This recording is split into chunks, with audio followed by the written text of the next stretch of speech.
I am Aamir Ali with your favourite YouTube channel Aamir home gardening. Viewers, आज हम जिस पौधे के बारे में आपको बताने जा रहे हैं इसका नाम मोतिया है। पंजाबी और उर्दू में से मोतिया कहते हैं, इंग्लिश में जास्मीन कहते हैं। वीवर्स, ये एवरग्रीन पौधा है, सारा साल सब्ज रहता है और सारा साल फूल भी देता है। इसके फूल नहायत बीनी बीनी खुशबू वाले होते हैं। वीवर्स, ये जो हम आपको पौधा दिखा रहे हैं इसकी किस्म है मोंगरा किस्म है। इसमें इसके फूल बड़े होते हैं और आमतौर पर ख़वातीन गजरों में और अपने बालों में लगाने के लिए यही किस्म इस्तेमाल की जाती है। वीवर्स, एटमॉस्फेयर की बात करें तो ये मुकम्मल तौर पर धूप में रहने वाला पौधा है और सर्दियों में गर्मियों में मुकम्मल तौर पर धूप में रहता है। वीवर्स, दूसरी बात, इसमें पानी ना ज़्यादा दिया जाता है ना ही कम। नॉर्मली इसकी मिट्टी को नम रखा जाता है, हल्का हल्का नम रखा जाता है। अगर आप पानी इसको ज़्यादा देंगे तो वीवर्स इसमें फंगस की प्रॉब्लम होती है और आप जानते हैं अच्छी तरह फंगस का कोई इलाज नहीं। जस्ट पौधे को फंगस लग जाती है, उसकी मौत का होना यकीनी हो जाता है। दूसरी बात ये है वीवर्स, नॉर्मली इसे कोई और डिजीज़ लाहक नहीं होती, कोई बीमारी नहीं होती, कोई कीड़ा वीड़ा नहीं होता। और अगर इसे कोई कीड़ा इस किस्म का लग जाए तो वीवर्स उसके लिए मैं आपको आसानी से एक बहुत ही आसान नुस्खा बताता हूँ। मैं अपने व्यूवर्स को अक्सर नहायत ही सिंपल नुस्खे बताता हूँ ताकि उनके पैसे भी ज़्यादा खर्च ना हो और गार्डनिंग का शौक़ भी पूरा होता रहे।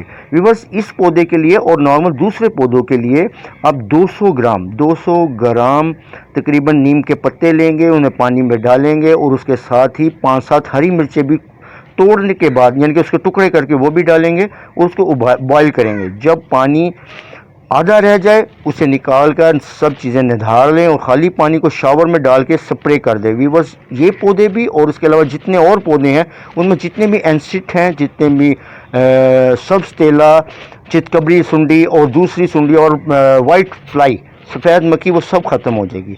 तो वीवर्स, नॉर्मल इसमें इस तरह की चीज़ें नहीं होती, मगर फिर भी एहतियातन मैंने आपको ये बता दिया है। मिट्टी को इसको नम रखेंगे, ना पानी ज़्यादा देंगे और ना कम देंगे। और दूसरी बात यह है वीवर्स, इसकी सॉइल की बात करें तो इसमें गार्डन सॉइल 50%, 25% पत्ते की खाद और 25% गोबर की खाद छनी हुई।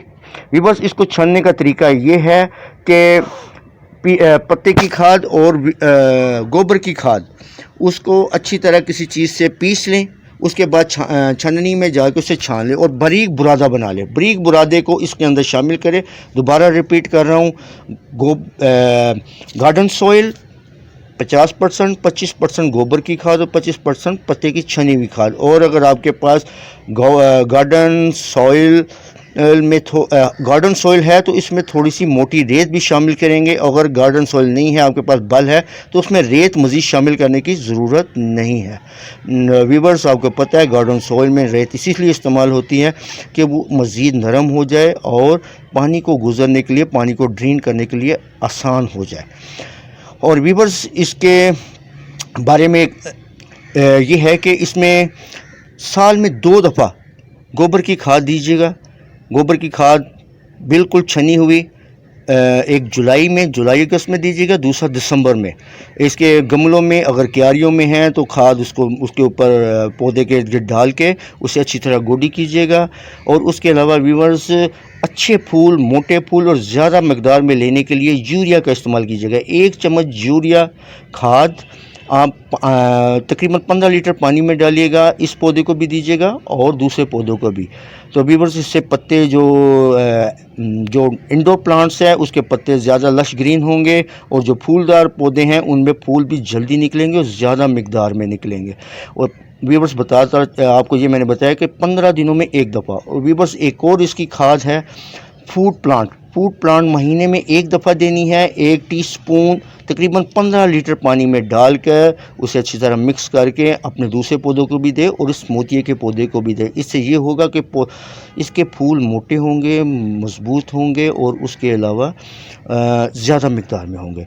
वीवर्स, दूसरी बात, इसकी जो एहतियात है कि इसके पत्ते निकलते हैं और जब इसकी नई शाखें निकल, इसकी हैबिट है, जब नई शाखें निकलती है उसके साथ इसके फूल भी निकलते हैं। वीवर्स, जब वो फूल ख़त्म हो जाते हैं तो फिर यकीनन उस शाख पे दोबारा फूल नहीं लगता। तो वीवर्स, उसका तरीकाकार ये है कि हम पत्ते को, जो बड़े पत्ते हैं उसकी क्रूनिंग करेंगे।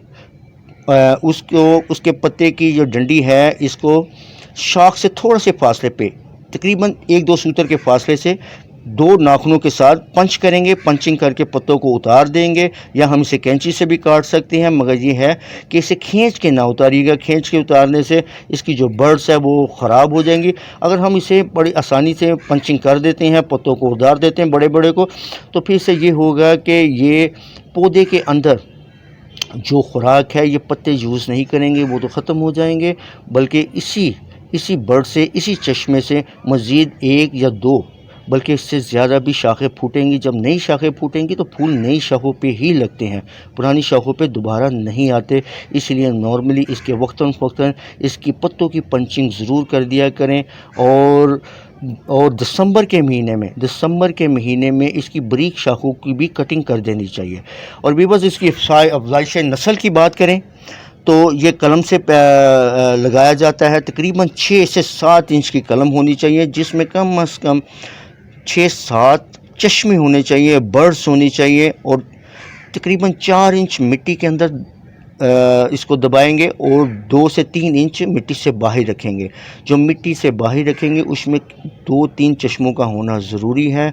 व्यूअर्स, जब इसकी हम कलम लगाएंगे उसके लिए जो हमें मिट्टी दरकार है वो मैं आपको बता देता हूँ। भल मिट्टी है और उसमें गोबर की खाद नहीं हम मिक्स करेंगे उसके अंदर, बल्कि हम पत्ते की खाद मिक्स करेंगे और कलम लगाने के बाद उसे छांव में रख देंगे। और कलम आम तौर पर व्यूअर्स लगाई जाती है बरसात के मौसम में, यानी कि जो आजकल चल रहा है जून, जुलाई, अगस्त, इस मौसम में कलम लगाई जाती है। और व्यूअर्स यकीन करें, इंशाल्लाह हफ्ते से 15 दिनों के दरमियान वो जो कलम है उसमें वो चल पड़ेगी, फूट पड़ेगी, उसमें से एक नहीं बल्कि 2-3 शाखें निकल आएंगी।